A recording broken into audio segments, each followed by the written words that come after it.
पण इथं आल्यापासून जे मला मिळालं ते आयुष्यात कधीच मिळालं नव्हते. असं काय म्हणाल तर यापूर्वी मला गुडघ्यांचं दुखणं होतं, पाठीच्या मणक्यामध्ये दुखणं होतं. माझ्या पाठीच्या मणक्यामध्ये 8 गॅप आहेत आणि एवढं दुखणं वाढले होतं. तसंच गुडघ्यांचं पण दुखणं भरपूर वाढले होतं आणि माझे वजन सुद्धा वाढलं होतं. ज्यावेळी मी इथं आलो तेव्हा माझं 74 किलो वजन होतं आणि त्याच्यापूर्वी मी 1 महिना पुरा हॉस्पिटलमध्ये काढला होता बेडवरती. डॉक्टर मला कमरेला पट्टा लावून वजन लावून ठेवायचे आणि 1 महिना मी असा काढला होता आणि तिथं अजून वजन वाढलं. त्यामुळे खायला प्यायला भरपूर होतं, त्यामुळे वजन वाढत गेलं आणि अशा वेळी माझ्या गुडघ्यांचं दुखणं पण वाढत गेलं. डॉक्टरचा काहीच परिणाम होत होता. घरी पुन्हा 3 महिने रेस्ट केली बेडवरती आणि मुलं मला उचलून बाथरूमला सुद्धा उचलून घेत जात होती. अशी परिस्थिती माझी झाली होती आणि एवढं पाठीच्या मणक्यात गॅप का म्हणसाल तर 2011 सालामध्ये दिवाळीच्या टायमाला माझ्या डोक्यात झाड पडलं होतं आणि त्यावेळी मी कोमात गेलो होतो आणि 15 दिवस कोमात होतो आणि डोक्याचं ऑपरेशन करून माझ्या मेंदूमधून काळं रक्त काढलं होतं आणि तेव्हापासून ठीक व्हायला मला 6 महिने गेले होते. 6 महिन्यानंतर मी कामाला जायला लागलो, परंतु माझी जी चिडचिड होती ती कायमची तशी होती. पाठीचं दुखणं कायमच तसं होतं आणि अशा परिस्थितीत मी डॉक्टरच्या गोळ्या घेऊन चाललं होतं. अशी 14 वर्ष काढली आणि लास्टच्या टेपला गुडघ्यांचं दुखणं वाजायला लागलं, वजन वाढायला लागलं. अशा परिस्थितीत मी रोज सायकल चालवत होतो. सायकल चालवताना रोजचं माझे 40 किलोमीटर सायकल चालवायचं, पण वजन काही कमी नाही होत होतं. अशा वेळी ज्यावेळी मी डॉक्टर कडून आलो तेव्हा मला माझे गुरु सुनील आवटे सर भेटले व त्यांनी सांगितलं की ऑपरेशन करायची गरज नाही. मी तुम्ही सांगतो त्याप्रमाणे नित्य नियमाने वागा, मग तुमचं ठीक होतील.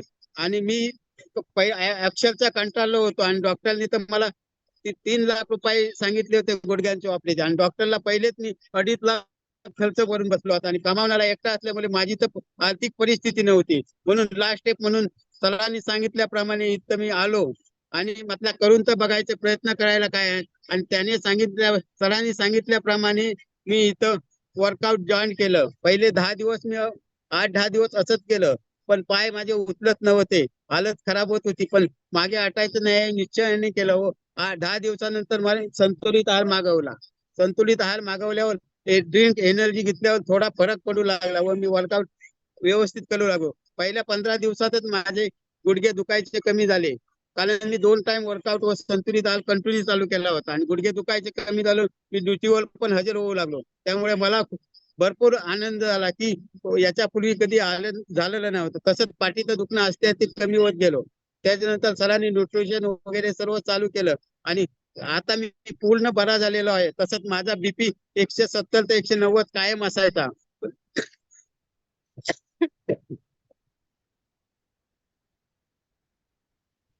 पण आता बीपीची गोळी पण डॉक्टरांच्या सल्ल्याने बंद झालेली आहे. 110, 100, 120च्या मध्ये राहतो, पुढे जात नाही. त्यामुळे मी एवढा हॅपी इथं येऊन झालेलो आहे आणि देवा परिवारचे सर्वांचे आभार मानतो का मला हा प्लॅटफॉर्म ज्यांनी उपलब्ध करून दिला त्यांचे मनपूर्वक अभिनंदन व आभार मानतो. तसेच ज्यांनी ज्यांनी हा प्रॉब्लेम यांच्या नशिबात आहे त्यांना मोठ्या नशिबाने मिळाला आहे. त्यांनी योग्य उपचार करून योग्य तो संतुलित आहार घेऊन वेळेवर आपल्या वेलनेस कोचच्या मार्गदर्शनाखाली जसं सांगतील त्याप्रमाणे नेहमी वर्कआउट करून संतुलित आहार घेतल्यास जीवनात कुठली कमतरता राहत नाही व कुठलाही आजार पण राहत नाही. हा मला आलेला अनुभव आहे आणि ह्या अनुभवानुसार मी आज मैदानात किंवा कुठेही असं बाहेर वर्कआउट घेण्यासाठी हिमतीने होतो. का मला माहिती आहे मला बरं वाटतं त्या लोकांना मी बरं करू शकतो आणि त्याच्याच प्रेरणेने ज्या अर्थी मी बरं झालो होतो त्यामुळे सर्वांना हे वाटत मिळालेला प्रसाद म्हणून वाटत सुटायचं आणि तेच मी करत आहे. आणि आता बरेच लोक माझ्या मागून बरोबर जॉईन करून पुढे चालत आहे आणि सर्वांना पण तीच विनंती आहे की सर्वांनी हा प्रसाद सर्वांना वाटत जायचं कारण याची किंमत समोर दिसत नाही, पण हकीकत मध्ये ज्यावेळी समोर आपण करतो तेव्हा माहिती पडतं की याची मूल्यवान अशी सोन्यासारखी किंमत आहे. सोनं याच्या पुढे काहीच नाही. कारण जर आपलं जीवन सुखी असेल, आपण शरीराने व्यवस्थित असू, तर सोनं पैसा असून उपयोग नाही, तर त्याचा काही उपयोग होत नाही. कारण आपलं शरीर मजबूत नाही तर कधी उपयोग नाही त्याचा, कारण उपभोग घेऊ शकत नाही. त्यामुळे मी सर्वांना विनंती करतो की ज्याने संतुलित आहार मागवला नसेल त्यांनी आपला स्वतःचा आयडी बनवून संतुलित आहार मागून घ्या व आपल्या जीवनाचा आनंद घ्या. जय हिंद सर. आपण Yes, सर्वांना जय काही हिंद चुकले तर सर. नमस्कार.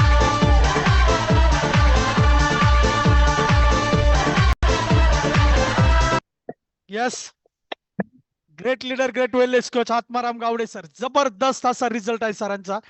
खूप काही डिसऑर्डर सांगितले सरांनी, त्या लक्षात राहणार नाही एवढं